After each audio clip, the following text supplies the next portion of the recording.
ಎಲ್ಲರಿಗೂ ನಮಸ್ಕಾರ. ನಾನು ನಿಮ್ಮೆಲ್ಲರ ಗೆಳತಿ ಸಹನಾ. ಇವತ್ತಿನ ಸಿಂಪಲ್ ಆದಂಥ ರೆಸಿಪಿ ಬೋನ್ಲೆಸ್ ಬಂಗುಡೆ ಫಿಶ್ ಸುಕ್ಕನ ಹೇಗೆ ಮಾಡ್ಕೊಳ್ಳೋದು ಅಂತೇಳಿ ತಿಳಿಸ್ಕೊಡ್ತಾ ಇದ್ದೀನಿ. ತುಂಬ ಸಿಂಪಲ್ ಆದಂಥ ರೆಸಿಪಿ, ಹಾಗೆಯೇ ತುಂಬ ರುಚಿಕರವಾದಂಥ ರೆಸಿಪಿ. ಇದಕ್ಕೆ ಬ್ಯಾಡಗೆ ಮೆಣಸಿನ್ಕಾಯಿ, ಗುಂಟೂರು ಮೆಣಸಿನ್ಕಾಯಿ, ಸ್ವಲ್ಪ ಅರಿಶಿನ ಮತ್ತು ಧನಿಯಾ ಕಾಳು, ಸಾಸಿವೆ, ಮೆಂತ್ಯ, ಈರುಳ್ಳಿ, ಕಾಯಿ ತುರಿ ಇದಿಷ್ಟು ತೊಗೊಂಡಿದ್ದೀನಿ. ಇದು ಎಷ್ಟೆಲ್ಲ ಪ್ರಮಾಣ ತೊಗೊಂಡು ಹೇಗೆಲ್ಲ ಮಾಡ್ಕೊಳ್ಬೇಕು ಅಂತೇಳಿ ತಿಳಿಸ್ಕೊಡ್ತೀನಿ. ಅನ್ನದ ಜೊತೆ ಇದು ತುಂಬಾ ರುಚಿಯಾಗಿರುತ್ತೆ. ಬಿಸಿ ಬಿಸಿ ಅನ್ನಕ್ಕೆ ಕೊಬ್ಬರಿ ಎಣ್ಣೆ ಹಾಕ್ಕೊಂಡು ಈ ಸುಕ್ಕ ಜೊತೆ ತಿಂದರೆ ತುಂಬ ರುಚಿಯಾಗಿರುತ್ತೆ. ನೋಡಿ, ಫಸ್ಟಿಗೆ ಒಂದು ಕಾಳಿನ ಬಿಸಿ ಆದ ನಂತರ ಸ್ವಲ್ಪ ಎಣ್ಣೆ ಹಾಕ್ಕೊಳ್ಳಿ. ಯಾವುದಂದರೆ ಕೊಬ್ಬರಿ ಎಣ್ಣೆ ಹಾಕ್ಕೊಂಡ್ರೆ ಚೆನ್ನಾಗಿರುತ್ತೆ. ಇದಕ್ಕೆ 1.5 ಸ್ಪೂನಷ್ಟು ಧನಿಯಾ ಕಾಳು ತೊಗೊಂಡಿದ್ದೀನಿ. ಬ್ಯಾಡಗೆ ಮೆಣಸಿನ್ಕಾಯಿ ಒಂದು 10, ಗುಂಟೂರು ಮೆಣಸಿನ್ಕಾಯಿ ಒಂದು 5 ತೊಗೊಂಡಿದ್ದೀನಿ. ಹಾಗೆಯೇ ಸ್ವಲ್ಪ ಮೆಂತ್ಯ ಕಾಳು ಮತ್ತು ಸ್ವಲ್ಪ ಸಾಸಿವೆ ತೊಗೊಂಡಿದ್ದೀನಿ. ಮತ್ತು ಒಂದು ಹೋಳು ತೆಂಗಿನಕಾಯಿ ಫುಲ್ ತೊಗೊಂಡಿದ್ದೀನಿ. ಒಂದು ತೆಂಗಿನಕಾಯಿ ಫುಲ್ಲನ್ನು ತುರಿದಿಟ್ಕೊಂಡಿರೋವಂಥದ್ದು ಇದಕ್ಕೇ ಹಾಕ್ಕೊಳ್ಬೇಕು. ನೋಡಿ, ಈ ಥರ ಮಸಾಲೆ ರೆಡಿ ಆಯಿತು. ಇದಕ್ಕೆ ಸ್ವಲ್ಪ ಹುಣಸೆ ಹಣ್ಣನ್ನು ಹಾಕ್ಕೊಂಡಿದ್ದೀನಿ. ಮತ್ತು ಹುಣಸೆ ಹಣ್ಣಿನ ರಸ ಇದೆಯಲ್ಲ, ಹಾಗಾಗಿ ಸ್ವಲ್ಪ ಹುಣಸೆ ಹಣ್ಣು ಮಸಾಲೆಗೋಸ್ಕರ. ಈಗ ನೋಡಿ, ಮಸಾಲೆ ಎಲ್ಲ ತಣ್ಣಗಾದ ನಂತರ ಮಿಕ್ಸಿ ಜಾರ್ಗೆ ಈ ಥರ ಹಾಕ್ಕೊಂಡು ತರತರಿಯಾಗಿ ರುಬ್ಕೊಳ್ಬೇಕು. ಜಾಸ್ತಿ ನೈಸ್ ಮಾಡಬಾರ್ದು. ಈ ಸುಕ್ಕ ಅಂದರೆ ತುಂಬ ತರತರಿಯಾಗಿರಬೇಕು. ನೀರು ಹಾಕ್ದಿರ ರುಬ್ಕೊಳ್ಳಿ. ಈಗ ನೋಡಿ, ಈರುಳ್ಳಿ ಒಂದನ್ನು ಕಟ್ ಮಾಡಿ ಇದಕ್ಕೇ ಈ ಹುರಿದಿಟ್ಕೊಂಡಿದ್ದಂಥ ಮಸಾಲೆ ಎಲ್ಲ ಸೇರಿಸ್ಕೊಂಡು ಮತ್ತು ತರಿತರಿಯಾಗಿ ರುಬ್ಕೊಳ್ಬೇಕು. ಯಾವುದೇ ಕಾರಣಕ್ಕೂ ಸ್ವಲ್ಪ ಕೂಡ ನೀರು ಹಾಕ್ತಿರ ರುಬ್ಕೊಳ್ಬೇಕು. ನೋಡಿ, 2 ಸಲ ಮಾಡಿಕೊಂಡು ಇದಿಷ್ಟು ಮಸಾಲೆನ ರುಬ್ಕೊಂಡಿದ್ದೀನಿ. 3/4 kg ಬಂಗಡ ಮೀನಿಗೆ ಇದಿಷ್ಟು ಮಸಾಲೆ ಬೇಕಾಗುತ್ತೆ. ಮಸಾಲೆ ಅಳತೆ ಕರೆಕ್ಟಾಗಿದೆ. ಈಗ ಇದು ಹೇಗೆ ಮಾಡೋದು ಅಂಥೇಳಿ ತಿಳಿಸ್ಕೊಡ್ತಾ ಇದ್ದೀನಿ. ನೋಡಿ, ಫಸ್ಟಿಗೆ ಒಂದು ಪಾತ್ರೆಯಲ್ಲಿ ಬಂಗಡೆನ ನಾನು ಇದರದ ತಲೆ ಎಲ್ಲ ತೆಗೆದು ನೀಟಾಗಿ ಕ್ಲೀನ್ ಮಾಡಿ ಇಟ್ಕೊಂಡಿರೋವಂಥದ್ದು 4 ಬಂಗಡೆನ ನೀರಲ್ಲಿ ಈ ಥರ ಬಿಸಿ ಅಂದರೆ ಬೇಯಿಸ್ಕೊಳ್ಬೇಕಾಗತ್ತೆ. ಫಸ್ಟಿಗೆ ಸ್ವಲ್ಪ 2 ಸ್ಪೂನಷ್ಟು ಉಪ್ಪನ್ನು ಹಾಕ್ಕೊಂಡು ಸ್ವಲ್ಪ ಅರಿಶಿನ ಹಾಕಿ ಒಂದು 20 ನಿಮಿಷ ಚೆನ್ನಾಗಿ ಕುದಿಸ್ಕೊಳ್ತಾ ಇದ್ದೀನಿ. ಜಾಸ್ತಿ ಕುದಿಸ್ಕೊಳ್ಬಾರ್ದು. 20 ನಿಮಿಷ ಕುದಿಸಿದ್ರೆ ಸಾಕು, ಚೆನ್ನಾಗಾಗುತ್ತೆ. ತುಂಬ ದೊಡ್ಡ ಊರಿನೂ ಬೇಡ, ಮೀಡಿಯಮ್ ಊರಿನಲ್ಲೇ ಚೆನ್ನಾಗಿ ಬೇಯಿಸ್ಕೊಳ್ಳಿ.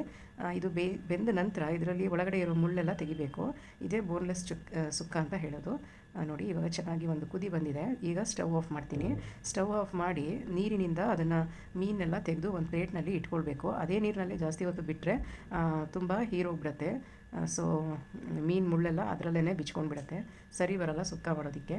ಹಾಗಾಗಿ ನೋಡಿ, ಒಂದು ದೊಡ್ಡ ಕುದಿ ಬಂದ ನಂತರ ಇವಾಗ ಚೆನ್ನಾಗಿ ಬೆಂದಿದೆ ಮೀನು. 20 ನಿಮಿಷ ಸಾಕು, ಬೇಗ ಬೆಂದೋಗ್ಬಿಡುತ್ತೆ. ಇದು ಬಂಗಡ ಮೀನಲ್ಲೇ ಮಾಡಿಕೊಂಡ್ರೆ ಚೆನ್ನಾಗಿರುತ್ತೆ.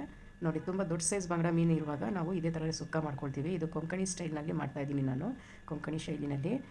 ನೋಡಿ, ಈಗ ಈ ಥರ ಹಿಂಗೆ ಮಾಡಿದ್ರೆ ಮಧ್ಯದಲ್ಲಿ ಒಂದು ಮುಳ್ಳು ಎತ್ತಿ ಈ ಥರ ಬಿಡಿಸ್ಕೊಂಡ್ರೆ ಫುಲ್ಲು ನೀಟಾಗಿ ಬೋನ್ಲೆಸ್ ಥರ ಆಗೋಗ್ಬಿಡುತ್ತೆ. ಫಿಶ್ನ ನಾವು ಕ್ಲೀನಾಗಿ ಈ ಥರ ಬಿಚ್ಕೊಳ್ಬೋದು. ಇದರಲ್ಲಿ ಸಿಲ್ವರ್ ಕಲರ್ ಪಾರ್ಟ್ ಎಲ್ಲ ಇರುತ್ತಲ್ಲ, ಅದನ್ನೆಲ್ಲ ತೆಕ್ಕೊಂಡ್ಬಿಡಿ. ಇಲ್ಲಾಂದರೆ ಒಂಥರ ಕೌಚ್ ವಾಸನೆ ಬರ್ತಾ ಇರುತ್ತೆ, ಆವಾಗ ತಿನ್ನೋದಕ್ಕೆ ಇಷ್ಟ ಆಗಲ್ಲ. ಬರೀ ವೈಟ್ ಕಲರ್ ಇರೋ ಪೀಸಸ್ ಮಾತ್ರ ನಾವು ತೆಗೆದಿಟ್ಕೊಳ್ಬೇಕು. ಇನ್ನು ಮಿಕ್ಕಿದೆಲ್ಲ ತೆಗೆದುಬಿಡಿ, ಬೇಡ. ಮತ್ತು 2 ಪೀಸ್ ಮಾಡ್ಕೊಳ್ಳಿ. ತುಂಬ ಚಿಕ್ಕ ಚಿಕ್ಕ ಸೈಜಾಗಿ ಮಾಡ್ಕೊಳ್ಳೋಕ್ಕೆ ಹೋಗಬೇಡಿ. ನೋಡಿ, ಈ ಥರ ಅದು ತುಂಬ ಹಾಗೆಯೇ ಬೇಗನೆ ಇದು ಮುಳ್ಳೆಲ್ಲ ಸಪ್ರೇಟ್ ಆಗುತ್ತೆ. ನಾವೇನು ಜಾಸ್ತಿ ಹೆವಿ ಅದರಲ್ಲಿ ತುಂಬ ಪ್ರೆಷರ್ ಹಾಕಬೇಕು ಅಂತ ಏನೂ ಇಲ್ಲ. ಚೆನ್ನಾಗಿ ಬೆಂದಿರುತ್ತಲ್ಲ, ಸೊ ಮುಳ್ಳುಗಳೆಲ್ಲ ಈಸಿಯಾಗಿ ಬಂದ್ಬಿಡುತ್ತೆ. ಏನಂದರೆ ಈ ಸಿಲ್ವರ್ ಪಾರ್ಟ್ ಒಂದು ತೆಕ್ಕೊಂಡ್ಬಿಡಿ. ಮತ್ತು ಇದು ಕಪ್ಪಗೆ ಬೆನ್ನ ಹತ್ರ ಎಲ್ಲ ಇರುತ್ತೆ ಅದು ಫಿಶ್ದು, ಅದನ್ನು ತೆಕ್ಕೊಂಡ್ಬಿಡಿ. ಆವಾಗ ತುಂಬಾ ಚೆನ್ನಾಗಾಗುತ್ತೆ. ನೋಡಿ, ಈ ಥರ ಎಲ್ಲ ಮುಳ್ಳುಗಳು ತೆಗೆದು ಮಾಡೋದ್ರಿಂದ ಮಕ್ಕಳು ಕೂಡ ತುಂಬ ಈಸಿಯಾಗಿ ಇದನ್ನು ತಿನ್ಬೋದು. ಒಂದು ಮುಳ್ಳು ಇರೋದಿಲ್ಲ ಇದರಲ್ಲಿ. ಸೊ ಎಲ್ಲ ನೀಟಾಗಿ ಮುಳ್ಳನ್ನೆಲ್ಲ ತೆಕ್ಕೊಂಡ್ಬಿಡಬೇಕು. ನೋಡಿ, ಇವಾಗ ಈ ಥರ ಫಿಶ್ನ ರೆಡಿ ಮಾಡಿ ಇಟ್ಕೊಂಡಿದ್ದೀನಿ. ಇವಾಗ ಫ್ರೈಗೆ ಒಂದು ಮಸಾಲೆ ರೆಡಿ ಮಾಡ್ಕೊಳ್ಬೇಕು. ಒಗ್ಗರಣೆನ ಒಂದು ಪಾತ್ರೆಯಲ್ಲಿ ಒಂದು 4 ಸ್ಪೂನಷ್ಟು ಎಣ್ಣೆ ಹಾಕ್ಕೊಳ್ತಾ ಇದ್ದೀನಿ. ಕೊಬ್ಬರಿ ಎಣ್ಣೆ ಯೂಸ್ ಮಾಡ್ಕೊಳ್ತಾ ಇದ್ದೀನಿ. ನೀವು ಯಾವ ಎಣ್ಣೆ ಹಾಕೋತೀರೋ ಅದನ್ನು ಮಾಡ್ಕೊಳ್ಳಿ. ಹಸಿ ಶುಂಠಿ ಮತ್ತು ಹಸಿ ಮೆಣಸಿನ್ಕಾಯಿ ಮತ್ತು ಈರುಳ್ಳಿ ಇದಿಷ್ಟನ್ನು ಹಾಕ್ಕೊಳ್ಬೇಕು. ಒಂದು ಸ್ವಲ್ಪ ಜಾಸ್ತಿನೇ ಹಾಕ್ಕೊಳ್ಳಿ. ಈಗ ನೋಡಿ, ಚೆನ್ನಾಗಿ ಫ್ರೈ ಮಾಡ್ಕೊಳ್ಳಿ. ತುಂಬ ಸೀದೋವರೆಗೂ ಫ್ರೈ ಬೇಡ. ಒಂದು ಸ್ವಲ್ಪ ಈರುಳ್ಳಿ ಎಲ್ಲ ಮೆತ್ತಗಾದಮೇಲೆ ಇದು ನಾವು ಫಸ್ಟಿಗೆ ಮಸಾಲೆ ಮಾಡ್ಕೊಂಡಿದ್ವಲ್ಲ, ತರತರಿಯಾದಂಥ ಮಸಾಲೆ, ಅದನ್ನು ಮಿಕ್ಸ್ ಮಾಡ್ಕೊಳ್ಬೇಕು. ಮಿಕ್ಸ್ ಮಾಡಿಕೊಂಡು 5 ನಿಮಿಷ ಚೆನ್ನಾಗಿ ಫ್ರೈ ಆಗೋಕ್ಕೆ ಬಿಡಿ. ಈಗ ಉಪ್ಪನ್ನು ಸೇರಿಸ್ಕೊಳ್ತಾ ಇದ್ದೀನಿ. ಏನಕ್ಕಂದರೆ ಫಿಶ್ ಬಿಸಿ ಮಾಡುವಾಗ ಬೇಯಿಸ್ಕೊಳ್ಳುವಾಗಲೂ ಉಪ್ಪು ಹಾಕ್ಕೊಂಡಿದ್ದೆ, ಅದಕ್ಕೆ ನೋಡ್ಕೊಂಡು ಉಪ್ಪು ಹಾಕ್ಕೊಳ್ಳಿ. ಒಂದು ಚಿಕ್ಕ ಸ್ಪೂನಲ್ಲಿ 1 ಸ್ಪೂನಷ್ಟು ಉಪ್ಪು ಹಾಕ್ಕೊಂಡು ಹಾಗೆಯೇ ಹುಣಸೆ ಹಣ್ಣಿನ ರಸ ಹಾಕ್ಕೊಂಡಿದ್ದೀನಿ. ಈಗ ಇದು ಫಿಶ್ಶನ್ನ ಬೇಯಿಸ್ಕೊಂಡಿದ್ನಲ್ಲ, ಆ ನೀರು ಒಂದು ಅರ್ಧ ಕಪ್ಪಷ್ಟು ನೀರನ್ನು ಸೇರಿಸ್ಕೊಳ್ತಾ ಇದ್ದೀನಿ.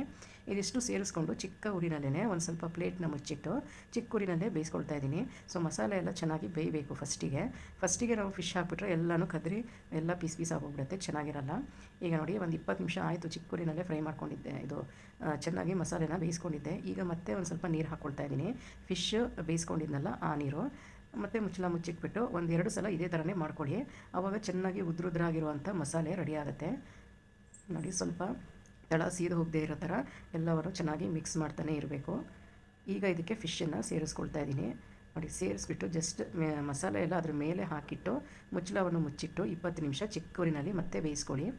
ತುಂಬ ಉದ್ರುದ್ರಾಗೆ ಇದ್ರೇ ಚೆನ್ನಾಗಿರುತ್ತೆ. ಸುಕ್ಕ ಅಂದರೆ ಇದು ತುಂಬ ಉದ್ರ ಇರಬೇಕು, ನೀರು ಥರ ಇರಬಾರ್ದು. ಈಗ ನೋಡಿ ಇದೆಲ್ಲ ಕರೆಕ್ಟಾಗಿ ಆಗಿದೆ. ಈಗ ಇದು ಮುಚ್ಚಳವನ್ನು ಮುಚ್ಚಿಟ್ಬಿಟ್ಟು ಒಂದು 10-15 ನಿಮಿಷ ಬೇಯಿಸ್ಕೊಳ್ತಾ ಇದ್ದೀನಿ.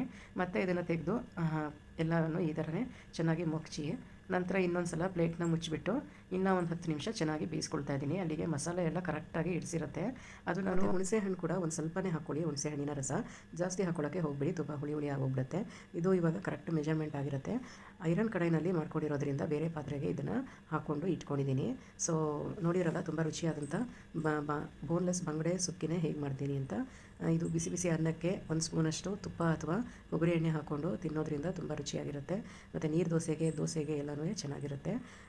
ಬೇರೆ ಎಲ್ಲ ವೀಡಿಯೋಸ್ ನಾನು 200 ವೀಡಿಯೋಸ್ನು ನನ್ನ ಚಾನಲ್ನಲ್ಲಿ ಅಪ್ಲೋಡ್ ಮಾಡಿದ್ದೆ, ಅದರದ್ದು ಒಂದು ವೀಡಿಯೋ ಮಾಡಿದ್ದೀನಿ. ಸೊ ಅದನ್ನು ಡಿಸ್ಕ್ರಿಪ್ಷನ್ ಬಾಕ್ಸ್ನಲ್ಲಿ ಹಾಕಿರ್ತೀನಿ, ನೋಡಿಬಿಟ್ಟು ನನಗೆ ಸಪೋರ್ಟ್ ಮಾಡಿ, ಸಬ್ಸ್ಕ್ರೈಬ್ ಹಾಗೆ ಶೇರು ಕಮೆಂಟ್ಸ್ ಎಲ್ಲ ಮಾಡಿ. Thank you so much for watching my cooking videos. Thank you.